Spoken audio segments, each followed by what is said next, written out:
A 21-year-old World War II soldier from the Ukraine achieved one of the most pivotal discoveries in the history of Mexico. He broke the code of the hieroglyphs of the ancient Maya. This is the story of Yuri Knozorov. Friends, welcome to the Mysteries of Latin America podcast. I'm Andrew Colón, your host, and in this episode we dive into the unusual story of how the writing system of the Mayan civilization was finally deciphered. We thank you for joining us in this, our second season of the podcast, and we invite you to subscribe on Spotify, iTunes, iHeartRadio, YouTube, and anywhere else you're hearing this right now so you never miss an episode and you can open the doors to the vault of Season 1 of our story of the myths, mysteries, and legends of the Latin culture of North, Central, South America, and the Caribbean. Let's get started. Yuri Valentinovich Knozorov was a Ukrainian-born linguist and historian, born into a family of intellectuals back in the 1920s during the very beginnings of the Soviet Union.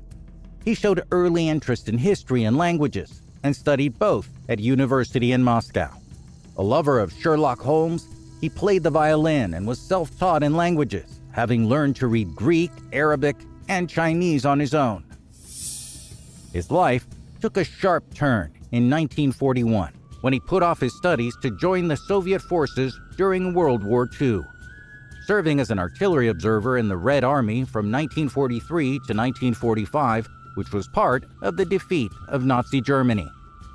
It was in 1945 where Knozorov was in Berlin with the Red Army where he made a crucial decision that would later shape his entire career and life. The Red Army rescued historical texts from the Prussian library in Berlin, and from this rescuing, Knozorov came across two essential books buried in some boxes.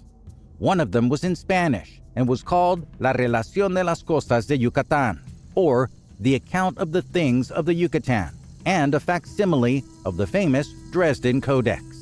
The Account of the Things of the Yucatan was written by a Spanish missionary named Diego de Landa in the 1500s during the conquest of Mexico, and is a historical account detailing the cultures, customs, and history of the Mayan civilization in the Yucatan Peninsula. The other book was a reproduction of the Dresden Codex, a Mayan manuscript believed to be the work of several Mayan scribes and artists thought to have been created here in the Yucatan Peninsula between the 11th and 15th centuries. But since it was written in figures and symbols, no one had really figured out what it talked about. This marked the beginning of his journey into the world of Mayan hieroglyphs and the decoding of the ancient script. When he returned to the Soviet Union from Germany, Knozorov shifted his focus to ethnography, the systematic study of a particular culture or social group, and embarked on archaeological explorations in Central Asia.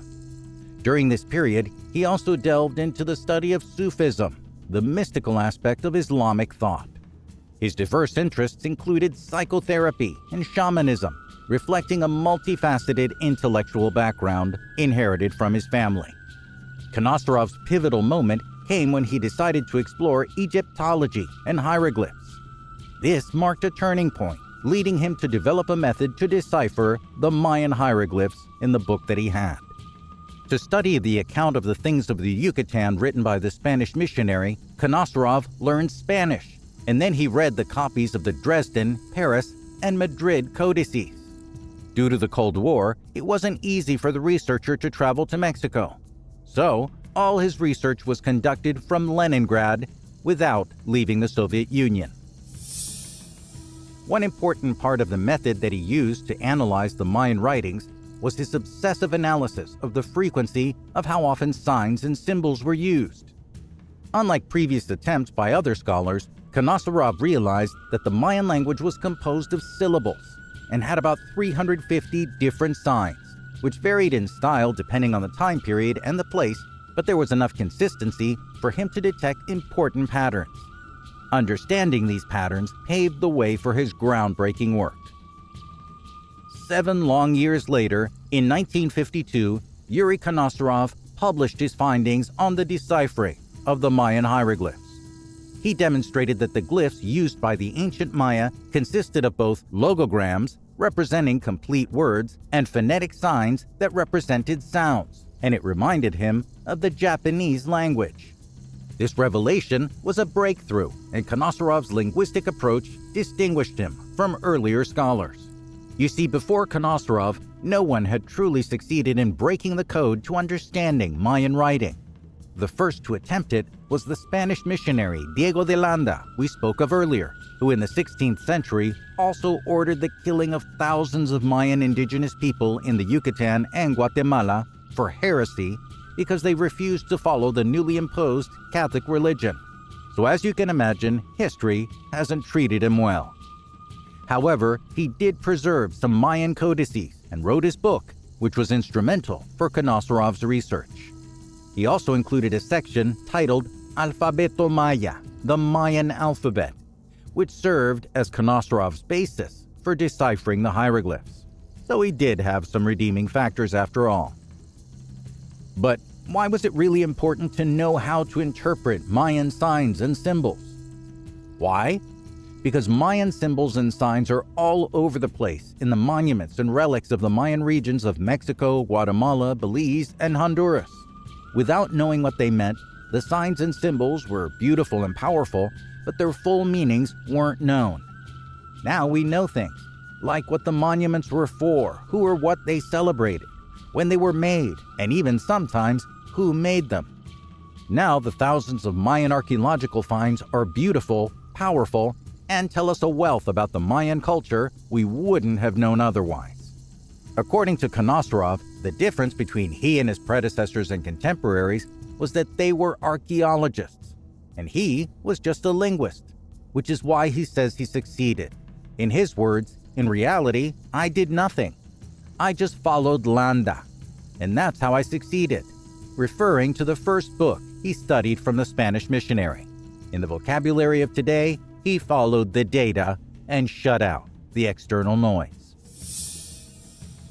Once his groundbreaking work was published and circulated in the scientific community, you would think that it would have exploded in popularity and would have been accepted and celebrated.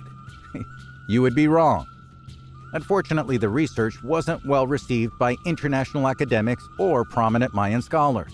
On the contrary, the stigma of communism weighed heavily, and he was disqualified numerous times by prominent Mayan luminaries. However, back in the USSR, Knozorov caused a positive stir in linguistic and ethnographic circles, sparking the interest of thousands of students in the Soviet Union and generating new institutions for Latin American studies. But as time went on, things started to go his way. As other Mayan experts began testing his theories, they arrived at similar conclusions. And as more and more Mayan inscriptions were deciphered using Knozorov's techniques, the writings on monuments and codices began to correlate with known historical events and dates. He was right after all.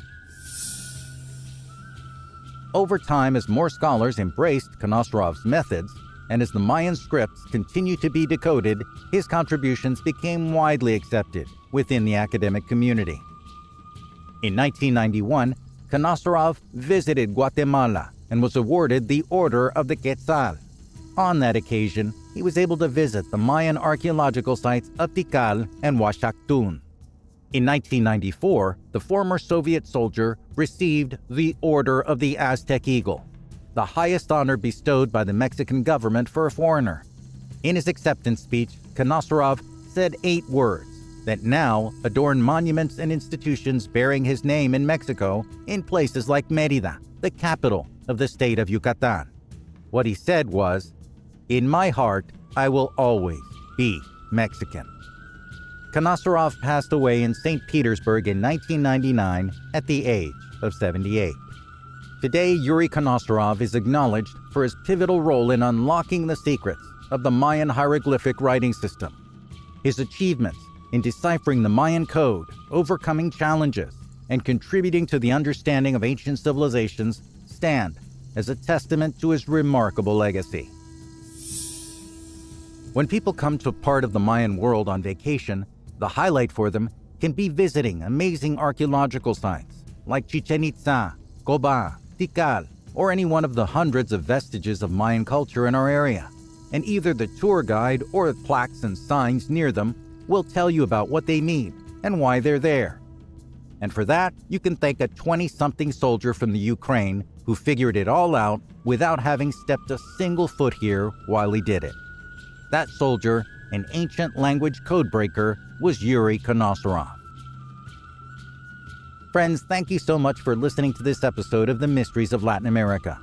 Be sure to share, follow, and subscribe, depending on how you're getting the show, so you never miss a single one, and so you can go deep into our vault of podcasts and hear some of the wild stories of the myths, legends, and mysteries from North, Central, South America, and the Caribbean that we put together just for you. I'm Andrew Colón. Adios.